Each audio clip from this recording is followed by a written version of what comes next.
E está começando mais um Alt F4. Eu sou o Felipe, o Spawn. E eu sou o Felipe, mais conhecido como Alvieri. E nesse episódio a gente vai falar sobre quadrinhos, que é uma mídia muito presente na vida dos nerds, nas nossas vidas também, que trouxe aí pra gente histórias fantásticas, heróis fantásticos. E a gente vai falar um pouquinho disso com um convidado muito especial, né, Felipe? É isso aí, Felipe. A gente está ultimamente muito bem acompanhado. Está vindo cada figura aqui, né, Felipe? É verdade, é verdade. Não, a gente tem que, inclusive, ver se consegue manter o nível, né, cara? Acho que vai ser até um pouco difícil fazer isso. São conversas absurdas, cara. Fiquem ligados nos próximos podcasts. E a gente está aqui com o Carlos Otto, que é um cara fanático por quadrinhos, cineasta, um cara perfeito para poder falar sobre esse assunto com a gente. Já é conhecido aí dos outros podcasts também. E fala aí, Carlos. Aí galera, pessoal aí do Alt F4, pô, um prazer estar com vocês aqui. Vamos que vamos, que esse programa aqui vai ficar grande. Vai ficar grande. Talvez a gente tenha que dividir em duas partes, eu acho. Alt F4. We never cry for love. We're superheroes. We are. Bom, pessoal, antes de começar o podcast aqui com o papo com o Carlos Volta, eu quero avisar pra vocês que a gente não vai focar em mangá, anime, nada de cultura japonesa. A gente vai tratar da parte ocidental primeiro dos quadrinhos, porque se a gente for deixar pra poder falar isso, vai dar muito grande esse programa. Provavelmente ele vai ficar bem grande já, então a gente vai deixar pra isso pra um outro podcast, mas a gente promete que vai falar sobre isso também. Antes de a gente começar a falar de Marvel, de DC, eu acho interessante a gente falar um pouquinho dos que veio um pouco antes, né, disso, né, que é considerada a era de platina dos quadrinhos, dos proto-quadrinhos, né? E a gente pode citar aí as aventuras de Obadiah Oldbuck, que é um quadrinho europeu. Ele foi pelo Rudolf Topfer. Isso, exatamente. E é um quadrinho que foi publicado em inglês em 1842, é bem antigo mesmo. Ele foi publicado num formato de revista, né, Carlos? Ele, pro formato de revista, ele foi um dos primeiros, assim. É, ele era até grande, ele era um quadrinho de 40 páginas, com imagens pintadas, com desenhos por página, com desenhos em página inteira, tipo, como se fossem pinturas, painéis de pintura.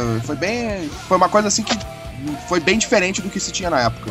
Ele foi mais uma coletânea de tirinha, assim, também, né? Não chegava a ser histórias mais completas, assim, né? De longa duração, né? De várias páginas, né? É, eram várias histórias pequenas. Historinhas pequenininhas, né? E tem também o Yellow Kid, né? Que é do Richard Oldcalt, que ele foi considerado o inventor das tirinhas de quadrinhos modernas, né? Foi publicado em 1895 e no Jornal de Nova York, e foi o primeiro quadrinho de um personagem fixo, né? Pode-se considerar, assim, de histórias.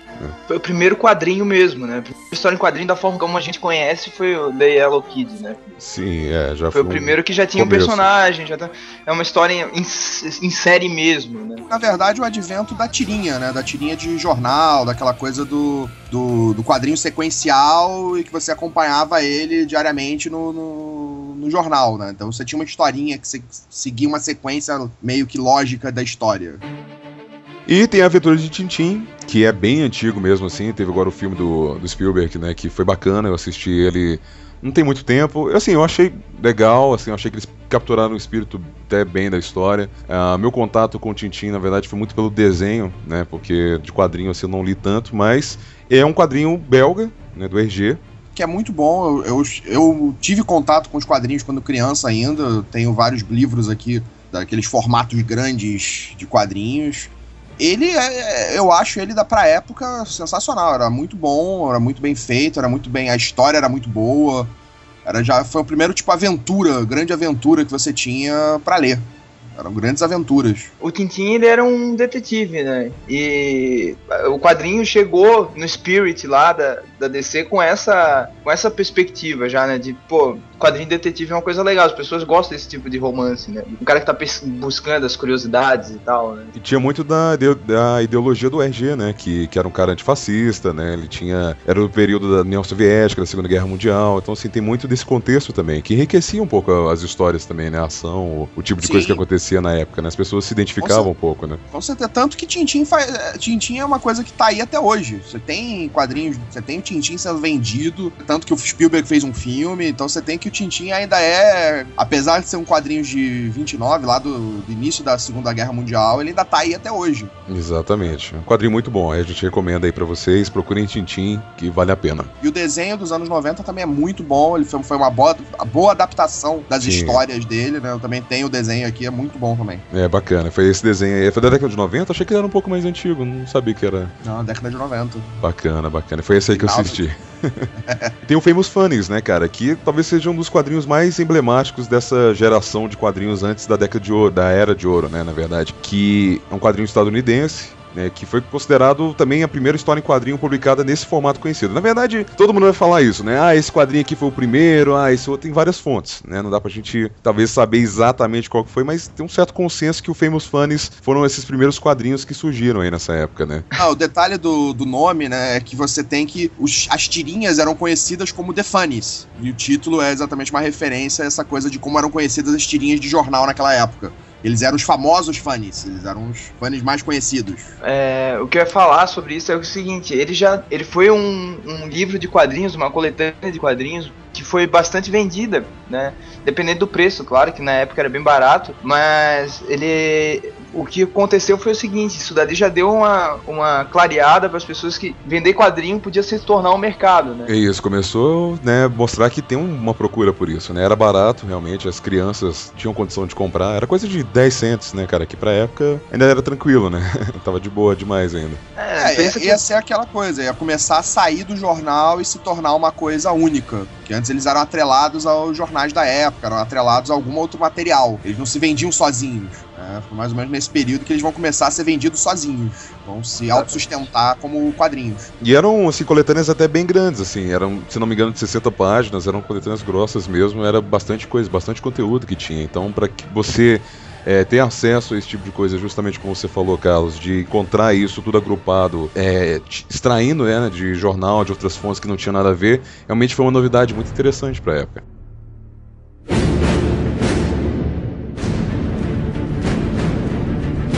Então vamos falar das décadas de 30 e 40, na verdade até 50, né, que é a Era de Ouro dos quadrinhos, que é um período que se compreende entre 38 e 50. E eu acho que não tem coisa melhor pra começar do que falar da DC Comics, que foi fundada em 1934 pelo Malcolm William Nicholson e foi nomeada por causa da Detective Comics, né, que eram os quadrinhos famosos, né, da série famosa da DC Comics, né, na época. E foi o início também, exatamente isso, foi o início da era dos heróis, dos super-heróis nos quadrinhos.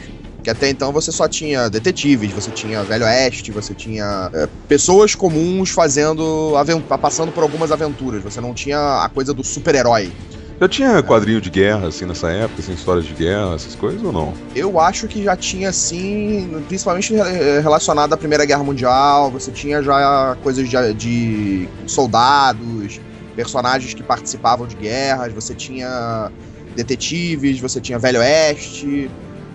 Não tinha, acho que ainda não tinha muita coisa espacial, não tinha nada. Não sei se chegou a ter alguma coisa espacial nessa época. Talvez tivesse, até por causa de Júlio Verne, alguma coisa mais ficção científica, mas eu não lembro. Porque no começo do século XX tinha bastante literatura, né? Mas no quadrinho realmente eu não sei se tinha muita ficção científica.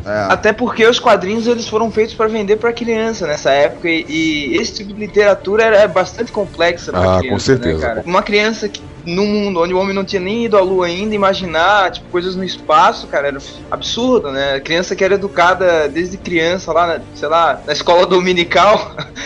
Então, assim, o cara pensar que, tipo, o mundo era muito mais do que aquilo é difícil, né, cara? Não, e super-herói, cara, era uma época perfeita pra isso, porque estamos saindo da Grande Depressão, né, que foi um momento terrível, né, pra história principalmente dos Estados Unidos, que a gente tá falando aqui. Então, o surgimento de heróis, aquela figura pra poder salvar, né, equilibrar as coisas, derrotar o mal, né, eram coisas que estavam indo bem a calhar naquela época, né? Com certeza. E a gente teve aí o surgimento, né, de um dos maiores ícones de quadrinhos, que foi os dois maiores ícones de quadrinhos, né? Concordo. Super-Homem e Batman. Super-Homem e Batman. O Super-Homem de 38, né, criado pelo Jerry Siegel. E o Joe Shuster, e o Batman 39 pelo Bob Kane. Exatamente, Bob Kane e o Bill Finger, não pode esquecer, né, que senão fica chateado aí. E, assim, o Superman, ele era um cara ele era o Batman e eles são bem diferentes. Eu acho que eles sempre andaram em linhas diferentes. Apesar deles eram amigos, né, no começo, tinham histórias deles juntos, né? O Batman, obviamente, era um personagem mais dark, ele era um cara bem mais violento, né, do que o Super-Homem. O Super-Homem era salvar criança, né, derrotar bandidos. Se bem que nessa época, os dois eram até um pouco mais violentos do que eles são hoje. Ah, sim. Você tem que o Batman utilizava até arma, o Super-Homem, tipo, batia mesmo nos bandidos, dava porrada mesmo nos bandidos. É, porque se o Super-Homem bater no cara hoje, né, velho, arranca a cabeça, né, do cara. É. O Super-Homem não tinha todos os poderes que ele tem hoje, ele não voava, ele saltava, isso foi criado um pouquinho depois, bacana. Depois da criação dele. O Super-Homem nessa época ele era o Hulk, né? Ele só era super forte. Era um Hulk um pouco menos afetado, assim, né, talvez, né? Um cara mais consciente, né, só. Ele era o Hulk com visual de bombeirão, né? De bombeiro, assim, é bonitão, né? Da capa do calendário de bombeiro, pô. Ele era o cara de... Não, ele era justamente essa figura símbolo mesmo, né? Um símbolo dos Estados Unidos, né, cara? Porque não tem um cara mais egocêntrico assim, pra se representar um país, né? Tipo, não que ele seja egocêntrico, mas você... né, seria a palavra, porque ele representa o pessoal daquela região ali, só que tem um detalhe, porque ele é considerado um imigrante, né? Porque ele não é dos Estados Unidos, ele é de outro planeta, né? Então mas se você pegar bem nessa época, os Estados Unidos era feito pelos imigrantes. Sim, com certeza. Você tinha que...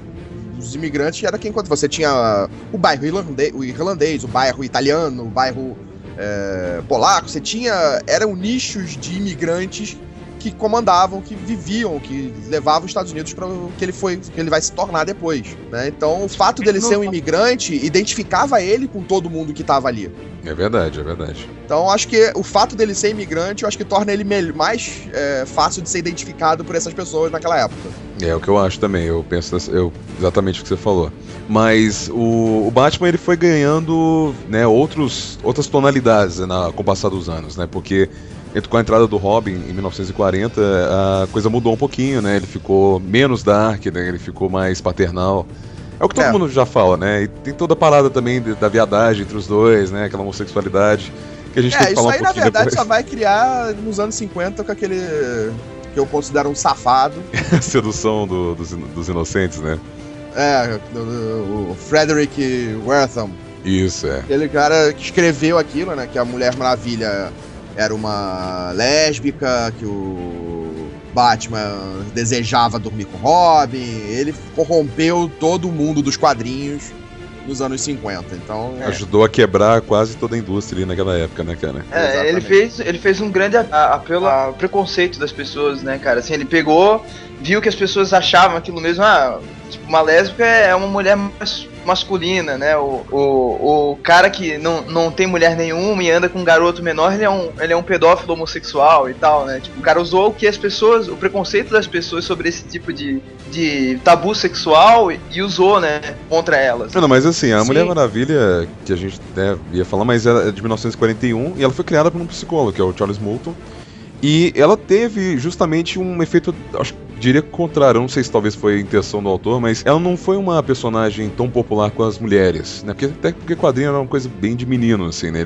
Ela foi muito popular com os homens, né? Pela sensualidade dela, pela maneira como ela se vestia, ela estava acorrentada às vezes, então assim, foi bem, talvez o contrário, até dando um pouquinho de material para esse cara falar sobre isso, né? Sobre esse lado que as pessoas tendem a talvez não ver, né? Enfim. Você tem que na época que a representação feminina nos quadrinhos era sempre da Donzela em Perigo.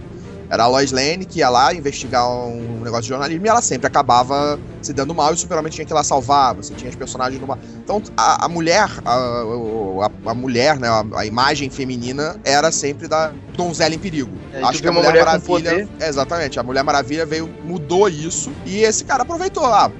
Nós só temos uma mulher aqui nos quadrinhos que é poderosa, é forte, então ela é lésbica.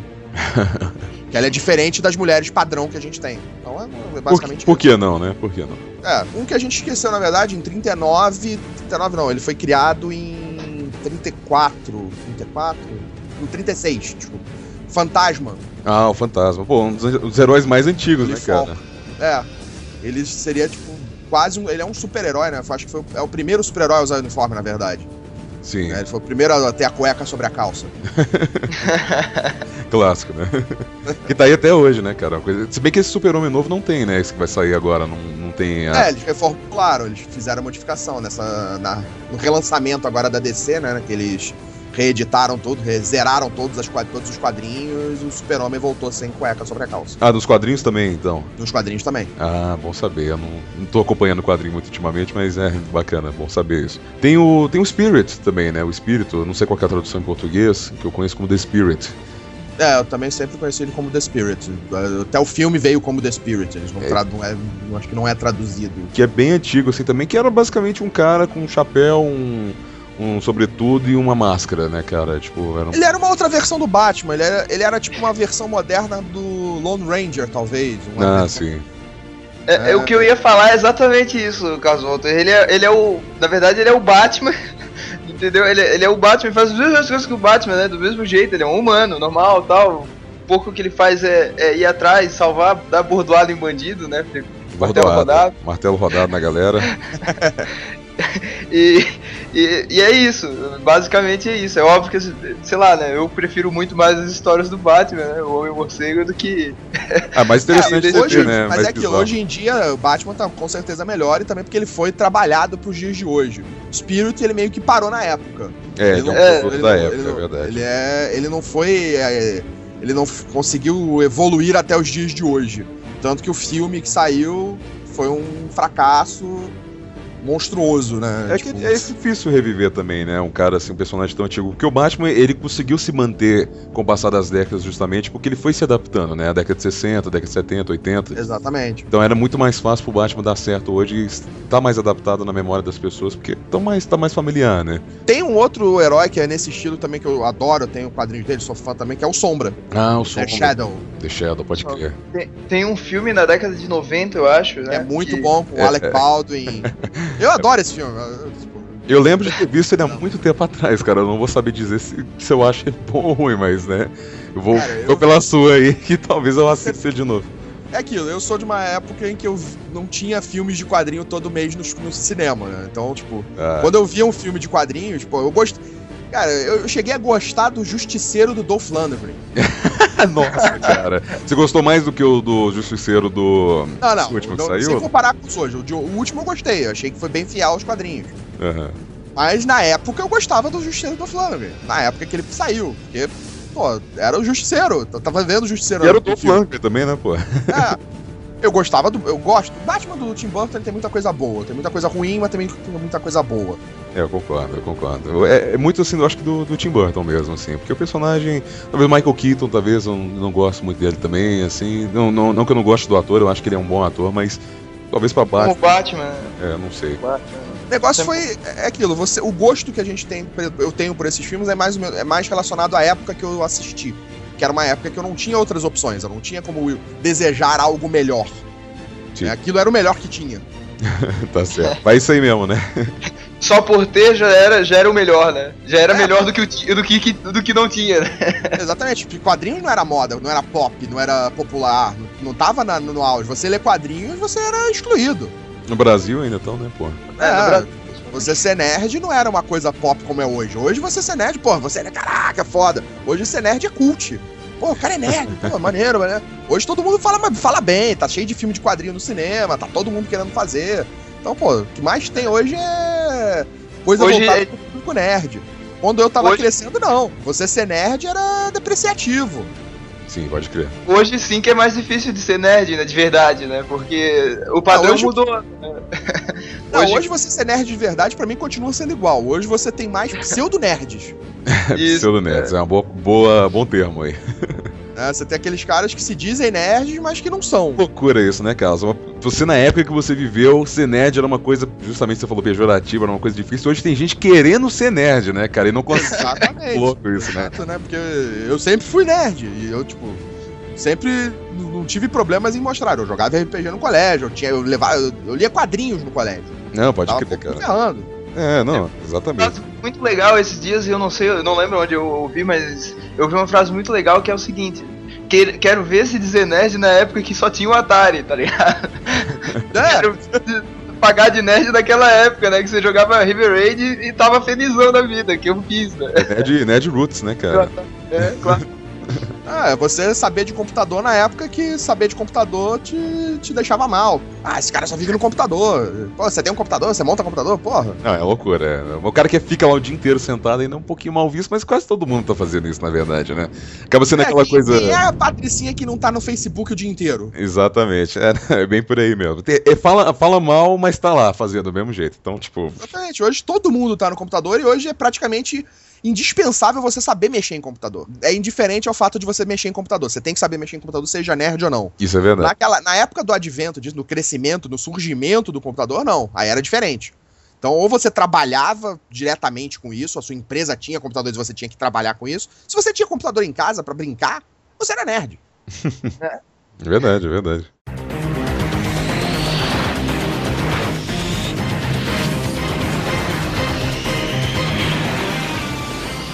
A gente tem que falar da Marvel, né? Claro que são as duas grandes empresas, né, cara? A DC e a Marvel, que foi criada em 1939 pelo Martin Goodman.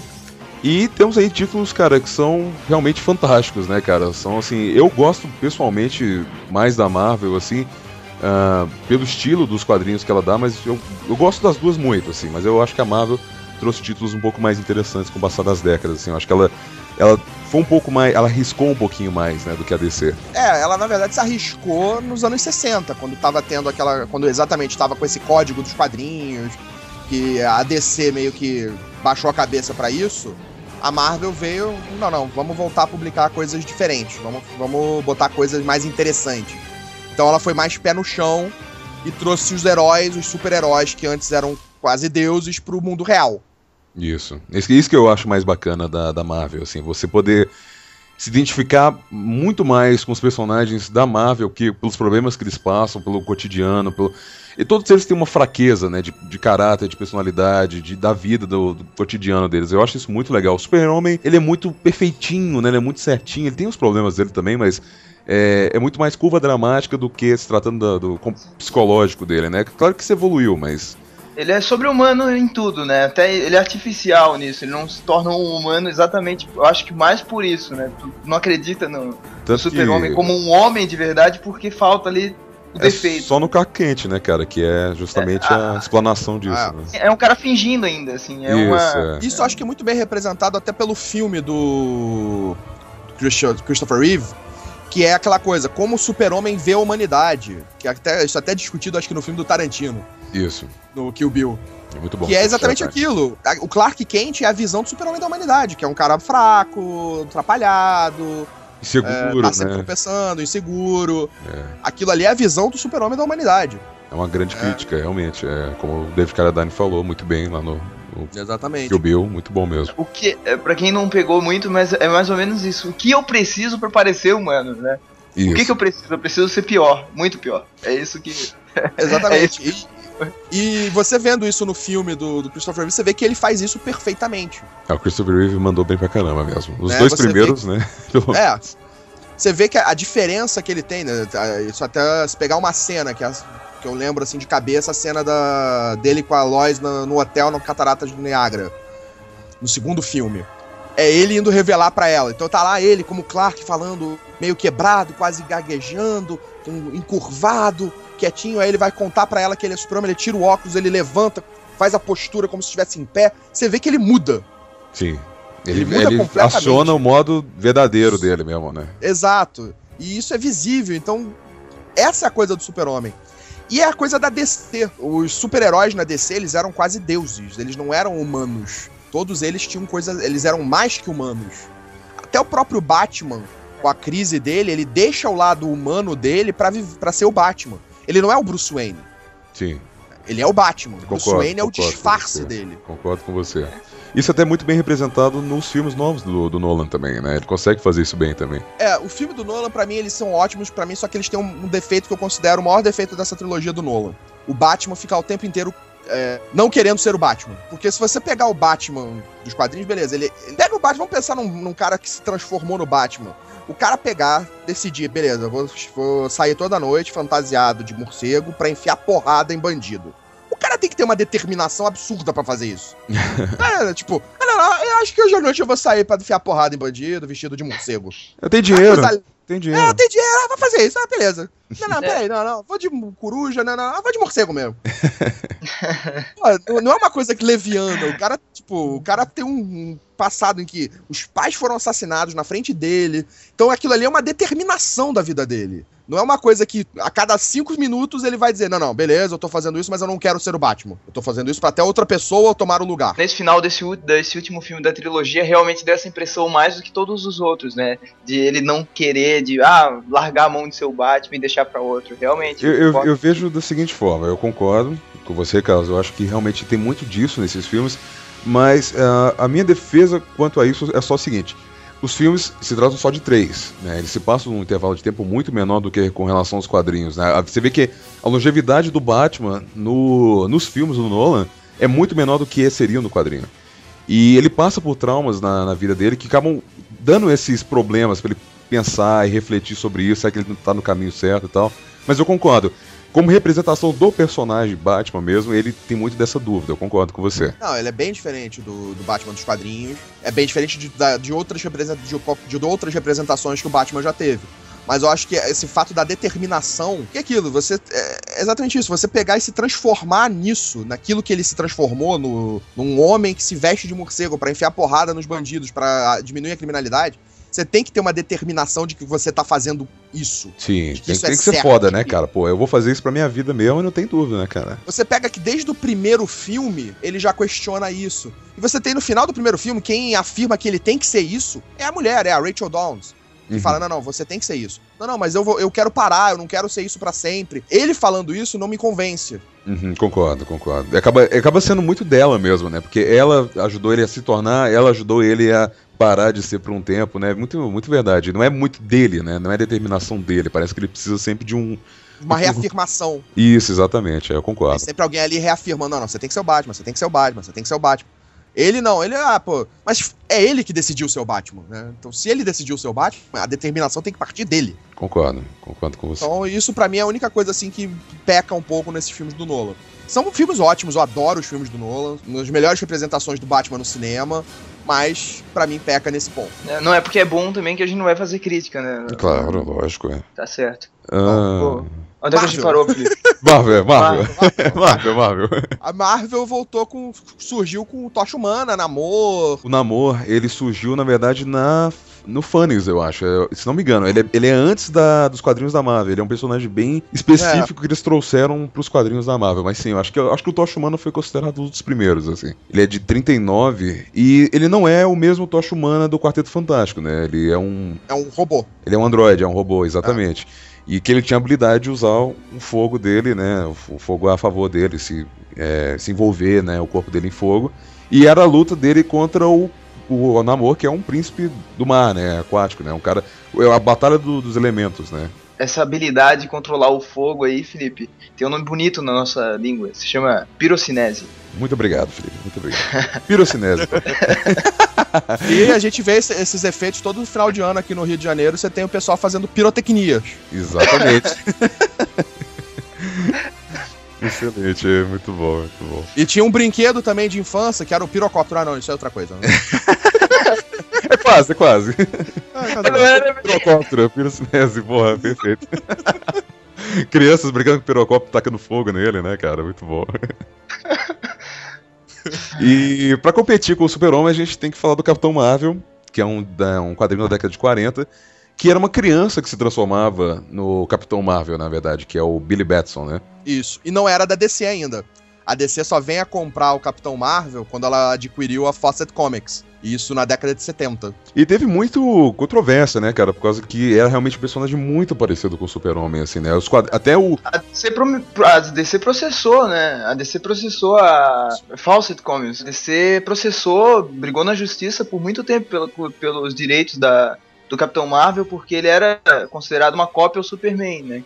Não, assim, até as cenas dele, cara, eram muito parecidas com dos quadrinhos. Se bota um do lado do outro, assim, era muito parecido as cenas que eles faziam. Os poderes dos dois são praticamente idênticos. Você tem que os dois são exatamente quase que iguais. E essa batalha judicial durou quase 12 anos, Nossa. né? E ficou. E só acabou quando a Fawcett parou de publicar o Capitão Marvel. Cara, imagina isso, cara. No tribunal, os caras têm lá a pauta do processo discutindo sobre um personagem de história em quadrinho, né, cara? Por 12 anos, né? Os caras falando, esse personagem que é meu, é cópia do Super-Homem, não pode copiar, cara. Isso é muito bom, isso, cara. A criança nasceu e virou adolescente. Não, tava lá lendo os quadrinhos. E tava lá na justiça ainda, né? Já tava lendo. Pois é. E aí, em 1970, a DC comprou a Fawcett Comics e adquiriu os direitos do Capitão Marvel, que aí sim passou a se chamar Shazam. Shazam, que era a palavra que o garoto falava pra poder se transformar no Capitão Marvel, né? Exatamente. E daí Porque- que vem a referência do Homem-Aranha lá, do filme dele fazendo Shazam, né? Pra tentar soltar a teia e tal. É desse filme, desse quadrinho, né? Que Ó, sai essa. bacana, Ele faz vários. Ele faz o Up, Up, Away, Web, que é para o alto e avante. Ele faz... Agora eu não lembro quais outros que ele faz. Ele faz uma referência a uns 3 ou 4 diferentes heróis antigos. Bacana, bacana. Aliás, o que você achou desse Homem-Aranha que saiu aí, Carlos? Olha, não achei... Eu gostei do garoto, gostei do cara como Peter Parker. Eu achei que ele ficou bem como Peter Parker. Eu gostei do Homem-Aranha como o cara fazendo piadinha, atacando os criminosos. Aí o filme, eu acho que ele se perdeu em alguns momentos como o Lagarto. Tipo, o Lagarto ser um cientista inteligente também, né? Ele enlouquece e decide, beleza, agora eu vou fazer milhões de lagartos. Que é mais ou menos um pouco da ideia do Osborn, né, cara? Mais ou menos assim. É quase o mesmo personagem. O cara usa um negócio, fica meio louco, né? E quer matar todo mundo. Que Tem na uma verdade rixa o Lagarto, com o nos quadrinhos, ele vira um animal. Ele vira uma besta. Uma besta. Meu único problema com esse filme do Homem-Aranha é que toda hora ele mostra a cara dele, cara. Tipo, toda hora ele tá tirando a máscara e pra mim o Homem-Aranha não pode fazer isso toda hora, cara. Tipo, é muito... Não, várias pessoas já sabem a cara do Homem-Aranha. Isso é... É, o moleque no carro, ele, tipo... A Gwen Mas Stacy, isso- no próprio filme já sabe que é ele, sei lá. Mas aí você tem um outro problema que pra mim nos dias de hoje isso não funciona. No segundo filme do Sam Raimi, no metrô, ele é trazido pra dentro do vagão sem a máscara. A quantidade de foto que estaria sendo batida naquele momento da cara dele, É verdade. no dia Não, seguinte mas estaria é- tudo no YouTube. as pessoas estavam unidas. É isso. Rolou essa desculpa, Os né? nova-iorquinos são pessoas muito de bom coração ali pra justiça, né? A justiça do mundo, né? Então... Foi uma metáfora, né? Foi quase uma metáfora da sociedade aquilo ali. Não, nós temos que ser isso. Nós temos que mostrar como a sociedade deve ser, que é isso. Mas se o cara salvasse minha vida ali dentro do metrô, cara, do jeito que ele fez, né, nessa cena que o Felipe tá falando, eu também não ia expor ele, cara, nem se eu visse ele na rua, sabe? O cara, pô, se não fosse ele eu tava nem vivo, sabe? Assim, Mas, eu sei cara, que ele- Mas sempre tem um filho da sempre tem um puta. espírito de porco. Isso mesmo, cara. Sempre tem. Pô, você pode não fazer, mas, tipo, você vai ser 1%. Exatamente, cara. Eu não sei se eu não faria, não, hein? Eu não sei. Não posso dizer por mim, não.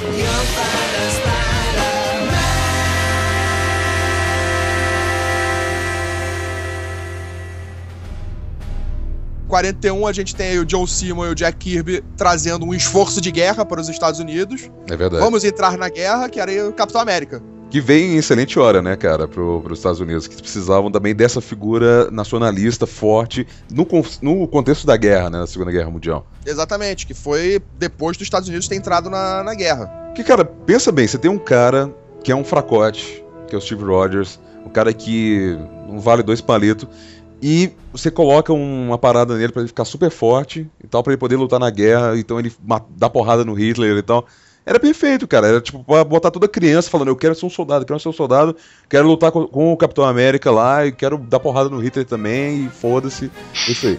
E você tem que ele já colocou os Estados Unidos na guerra antes dos Estados Unidos entrar na guerra. É verdade, né? Do Pearl Harbor lá, né? Na parada do... Os Estados Unidos só entra na guerra no final de 41. O ataque a Pearl Harbor é em dezembro. Capitão América surgiu em março do mesmo ano. Então foi por causa do Capitão América que os Estados Unidos entrou na Segunda Guerra. Os japoneses leram o quadrinho, ficaram putos e bombardearam o Pearl Harbor. É isso que eu tô falando. Basicamente. Como assim eles se atrevem a nos atacar nesses quadrinhos? É Vamos verdade. revelar. Malditos americanos. Mas o Capitão América veio exatamente, eu acho que nessa coisa do esforço de guerra. Apesar dele ter nascido antes dos Estados Unidos realmente ter declarado guerra mesmo ao eixo, ele vem que já coloca eles lá dentro, os Estados Unidos enfrentando o Hitler e ele dando porrada nos alemães. Eu acho engraçado é que não foi só a Marvel com o Capitão América que fez essa entrada no esforço de guerra, né? Depois que os Estados Unidos entrou na guerra, parece que todo mundo foi nessa onda, né? Pô, o Super-Homem também entrou na guerra, o Batman. Não, todo mundo, cara. Os soldados do front mesmo, eles liam quadrinho, né, cara? Sim. Eles estavam quadrinhos pra eles nos capacetes lá, eles iam ler, cara. É a diversão ali do momento, né, cara? Você sabe qual é a desculpa que foi feita, não sei se depois, foi quanto tempo depois, por que esses super-heróis da DC, né, o Super-Homem, Mulher Maravilha, que era da época, acho que era Terra 2, que eram os heróis que existiam, o Super-Homem e a Mulher Maravilha que existiam ainda nessa época, né? Eram da década de 40. Do porquê que eles não enfrentaram Hitler e não destruíram Hitler? Não sei. Vocês não sabem o porquê? Não. Porque Hitler possuía a lança do destino. Caramba, cara. Juntou religião com a parada e... Nossa, cara. Eu acho engraçado uma coisa, né, cara? O que é cristianismo para o Superman, cara? Tá ligado? O cara de outro planeta, porra. O cara é de outro planeta, meu. Caramba, cara. Mas ele cresceu na Terra. O cara de outro planeta. Não, tá certo. Na Terra. O Superman foi pra escolinha dominical também, né, cara? Exatamente, ele foi.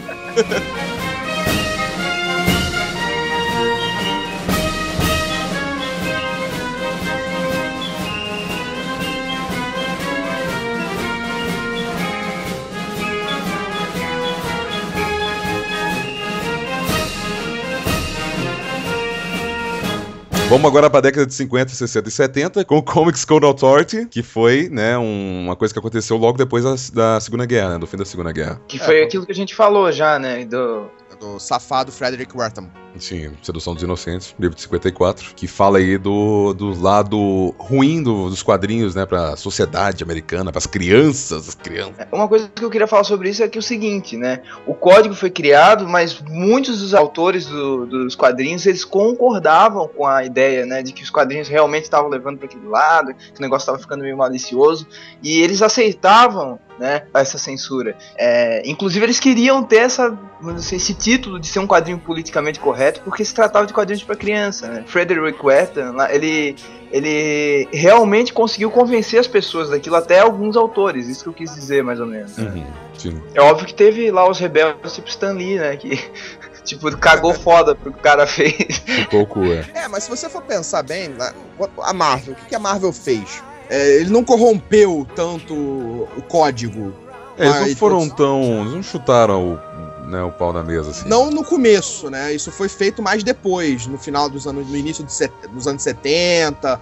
Aí sim eles começaram a chutar o balde, começaram a realmente não se importar mais com esse código. Mas nessa época você tinha realmente o selo nos quadrinhos pra dizer, não, isso aqui tá aprovado pelo Comics Code Authority. Né? Todo quadrinho tinha esse selo. Sim. E a Marvel, na verdade, o que ele fez de diferente pra crescer nessa época, que foi quando eles desbancaram a DC totalmente. A DC mudou completamente o foco dela, tornou quase todos os personagens dela infantil. Sim. Foi muito infantil, né? Não foi mais. Não era tão. Você não tinha o Batmirim. Batmirim.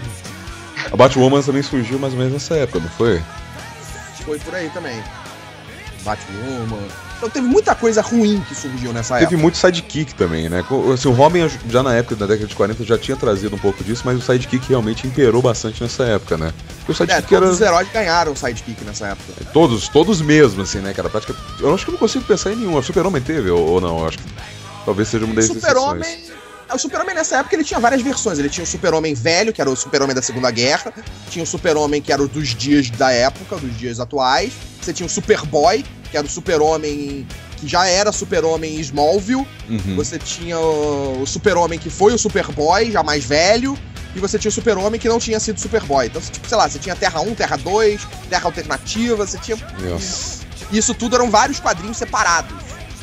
Você não tinha uma coesão de histórias na DC. A DC era uma bagunça foda. Que a DC nessa época, exatamente, comprou a Fawcett City, a Fawcett Comics. Ela adquiriu os direitos de uma pancada de editoras. E começou a lançar os quadrinhos, né? E de repente ela misturava heróis. Ela pegava o Batman e botava na história do Capitão Marvel. Pegava, sei lá quem, a Sociedade da Justiça e botava nas histórias do Super-Homem. Então eles começaram a misturar tudo. E aí virou uma bagunça. Essa época, cara, justamente você tava falando dos quadrinhos mais infantis, foi quando começou a surgir justamente outros tipos de gêneros, né, de quadrinhos que começaram a ganhar mais popularidade, que é os de western, de animais, né, engraçadinho, né, aquela coisa meio Disney e tal. De ficção científica. E aí de ficção científica aí entrou, de terror principalmente. Aliás, os de terror são os que mais sofreram, né, com esse código de censura dos quadrinhos, né, cara? Porque Sim.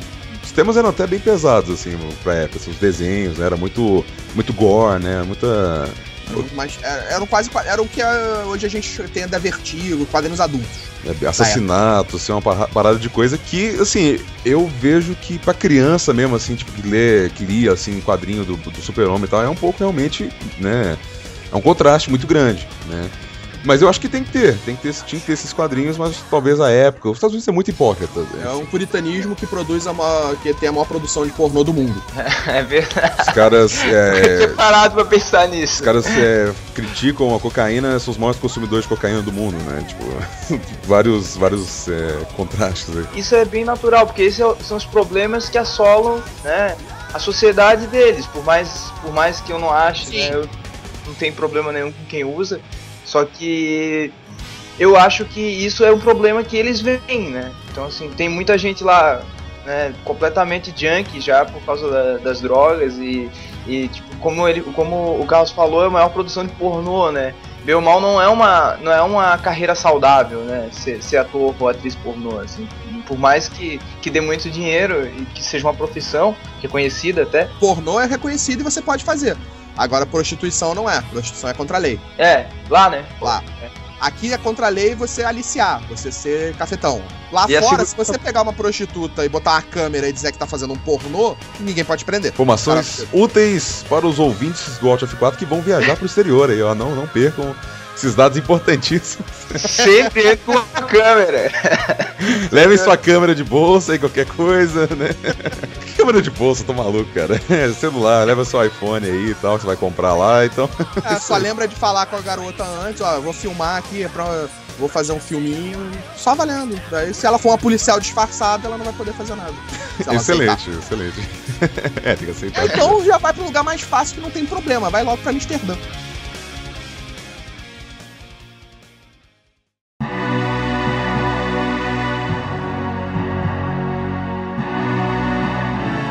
E a gente tava falando dos quadrinhos de terror e tal, dessas temáticas de assassinato. O Bill Gaines é um cara que sofreu muito com isso, que ele era o dono da EC, que é a Entertainment Comics, e depois dessa criação do selo de aprovação dos quadrinhos, eles acabaram tendo que focar mais na Mad, né, cara, que é uma revista que fazia piada de tudo. Eu gosto da Mad, é publicada até hoje no Brasil, né, se não me engano. Teve voltou a ser publicada, né, há pouco tempo, na verdade. Não sei se é a Panini que tá publicando, mas voltou a ser publicada no Brasil, que é maneiro. É bacana. A Mad é uma revista muito boa, que na época já tinha um trabalho bem legal aí de zoar com tudo, né, cara? Sim, isso sempre foi maneiro. O importante é dizer que o Bill Gaines que foi defender todos os quadrinhos contra o código no tribunal, né? Tipo, ele acabou sendo um símbolo, realmente, disso aí. A gente não falou muito da Marvel também dessa época, né? A criação de todos os personagens da Marvel. A grande diferença da Marvel e da DC, né? Aquilo que a gente falou, que a DC eram os deuses, e a Marvel, nos anos 60, principalmente por causa do Stan Lee e do Steve Ditko, eles construíram heróis que eram mais pé no chão, mais realistas.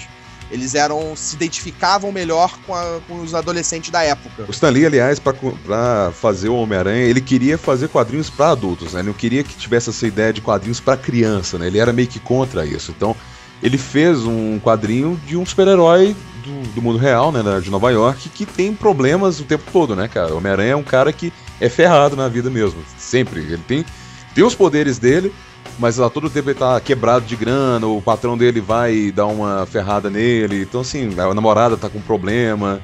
Então, assim, ele era um adolescente nerd nos anos 60, então ele tinha problemas de colégio, ele sofria bullying no colégio, né? Ele era bullyingado no colégio, né? Exatamente, Flash Thompson toda hora botava ele no armário e ficava bullyingando ele. Que risada. Que risada tosca. Eu fico pensando atualmente aqui no Brasil, né? Porque bullying já virou quase que um verbo, né? Aí vamos conjugar o verbo bullying, né? Vamos conjugar. Então, meu filho está sendo bullyingado na escola. Bullyingado, exatamente. Alguns podem até estar sendo, eu espero que não, né? Mas quem sabe, né? Não sei. É, O bulinar não deixa de ser um bullying também, né, cara? Não deixa de ser, eu acho. se você estiver gostando, não.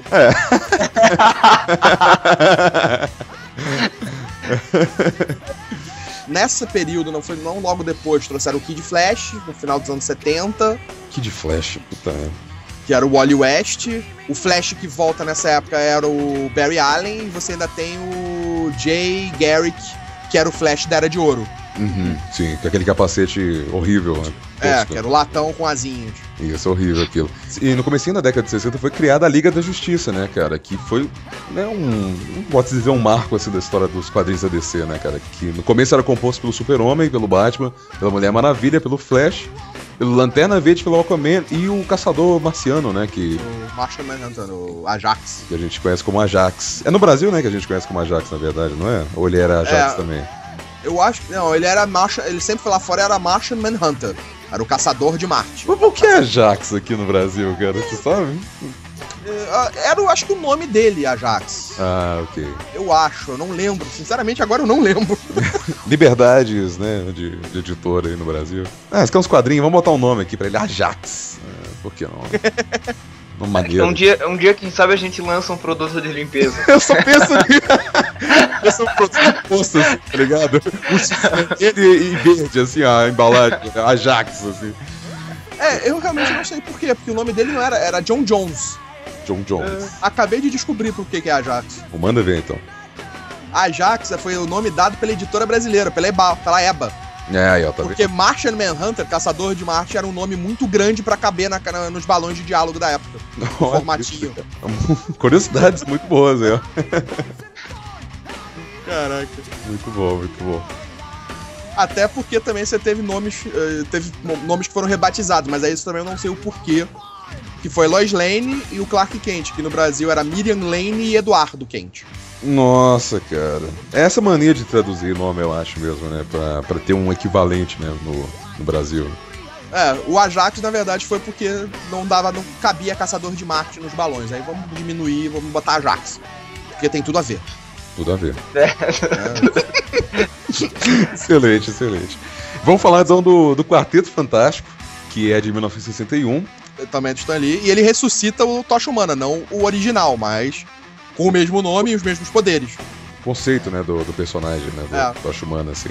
Que também eram histórias bacanas, porque eram 4 pessoas, obviamente, o quarteto, né? E eles tinham muitos problemas entre eles, assim, né? Eles eram caras... Era uma família, né? Como uma família acaba funcionando, né? Que é... Um briga com o outro discute, não quero isso, o outro não obedece o outro, que é no caso do Tocha Humana. Tem um romance entre o Dr. Reed Richards com a Mulher Invisível. E tem o Coisa, que eu acho que é o meu personagem o mais legal, assim, do Quarteto Fantástico. Era o mais problemático no sentido de que ele foi o único que ficou completamente deformado pelo poder que ele ganha. Então ele tinha muita história voltada exatamente em cima disso, porque ele não era... Por ele não ser aceito visualmente. Então se ele não podia andar na rua sem chamar atenção, ele tinha... se relacionar direito com outras pessoas, né? Ele era um cara de pedra. Antes disso, todo o background que você tem antes dele se tornar o que ele se tornou, né, o Coisa, acabou, né, cara? A vida de humano dele foi pro saco, né, cara? Com certeza. Exatamente. Então, assim, ele tem esse motivo pra não querer ser um super-herói, né? Não gostar de ser um super-herói. Exatamente o que você falou, Felipe. O Tocha pode desligar lá o poder dele, né? O Reed Richards não precisa ficar esticando toda hora, a Mulher Invisível não precisa ficar invisível toda hora. Agora ele não, né? Ele tá preso naquele invólucro de pedra laranja lá, bizarro. Então realmente é complicado, né, a vida dele. E o que deu história pra muita coisa que aconteceu no quadrinho dos quartetos. Maiores sagas da época, você envolvia o Coisa querendo voltar ao normal. Então o Dr. Destino prometia isso pra ele. Você tem várias histórias voltadas pra isso. Você tem até quando esqueci o nome, Alicia se apaixona por ele, a cega. Quando também ela é sequestrada pelo... O Topeira, lembrei. Topeira. O nome dele, Topeira. Que era o cara que vinha das subterrâneas, que controlava criaturas bizarras. que é até sacaneado no final dos Incríveis. Incríveis, eu tava lembrando disso agora. Eu tava, caramba, topeira, é verdade. Com a furadeira gigante, né? Exatamente. Muito bom, muito bom. As histórias do quarteto, a coisa mais séria do quarteto era exatamente em volta do Coisa.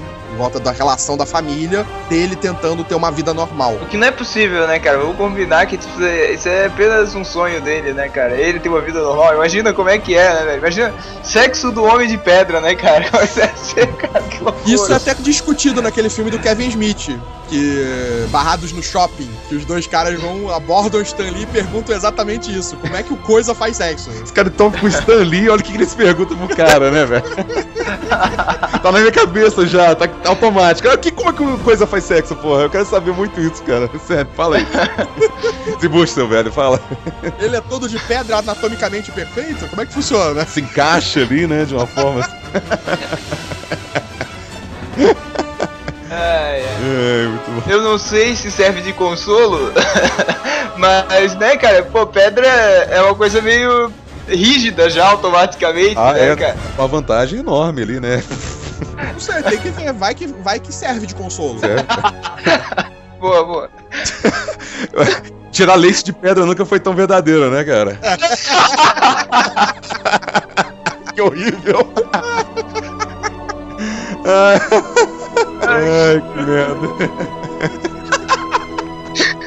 Puta que pariu.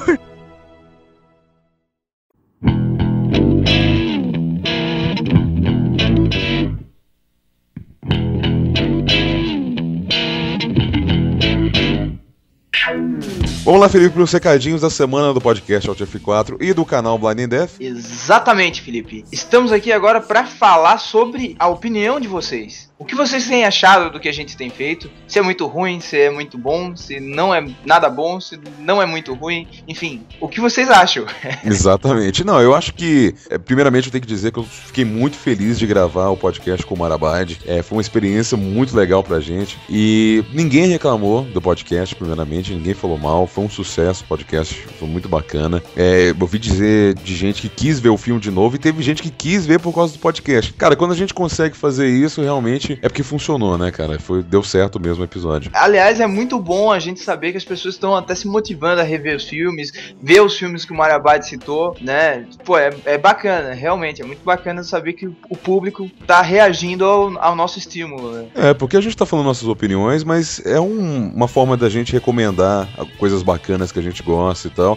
A gente ter um diálogo, né, sobre isso, né? Sobre do que a gente tá falando com o pessoal, o ouvinte, os fãs. É muito bacana quando isso acontece, a gente tá muito feliz com esse episódio, a gente espera manter isso. Eu acho que no episódio dessa semana vai ser muito bacana também. E semana que vem vai ter a parte B, né? Exatamente, fiquem ligados que domingo que vem programação normal no Blind Death, mas vai ser a parte B do podcast, porque ficou um papo muito grande mesmo, tinha muita coisa bacana que a gente não quis cortar, porque foi um papo legal com o Carlos, então a gente resolveu dividir em 2 episódios mesmo, pra gente não perder o conteúdo, né? Com certeza. Felipe, agora vamos falar sobre a CMD Keys, cara. Tá acontecendo o sorteio, a gente já falou, né? O desconto seria de 10% em qualquer compra na CMD Keys. Isso. Né? O cara, isso é bom, porque tá chegando perto do Natal, foram vários jogos lançados, inclusive Black Ops 2, né? Nossa, cara, puta merda, eu tô me divertindo pra caramba com Black Ops 2, excelente o jogo. Cara, é exatamente isso que o Felipe falou, final de ano é isso aí, é correria pra poder comprar os jogos, essas promoções malucas que vão saindo aí, o pessoal fica se matando com cartão de crédito. Pô, participem, cara, dia 25 tá com os dias contados aí pra vocês,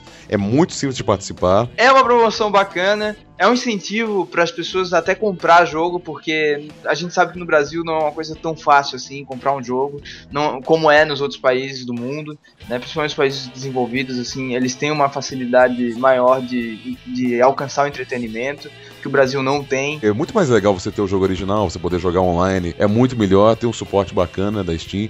Não podendo esquecer, cara, que tem o sorteio daqui de Dota 2, né, Felipe? Isso, a gente vai falar o dia da promoção no dia 25, que é o dia que vamos sortear o desconto, então fiquem ligados no podcast Alt F4 e nas redes sociais também, que a gente vai divulgar qual vai ser o dia certinho, beleza?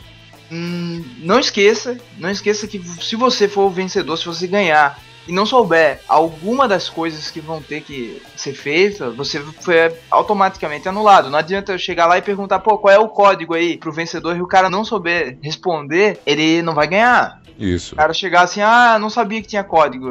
Você não ouviu, tá aqui. Tá na cara de vocês, pelo amor de Deus, né, gente? Se você não souber que foi o Mariabad o nosso participante, cara, beleza, agora você sabe.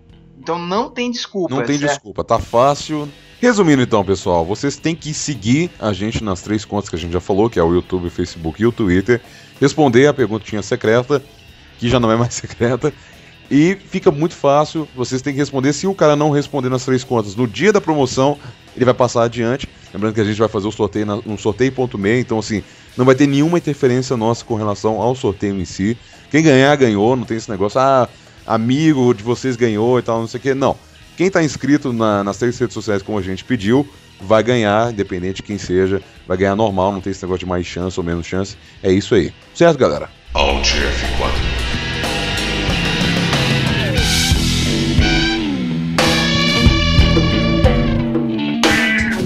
Sex, sleep, eat.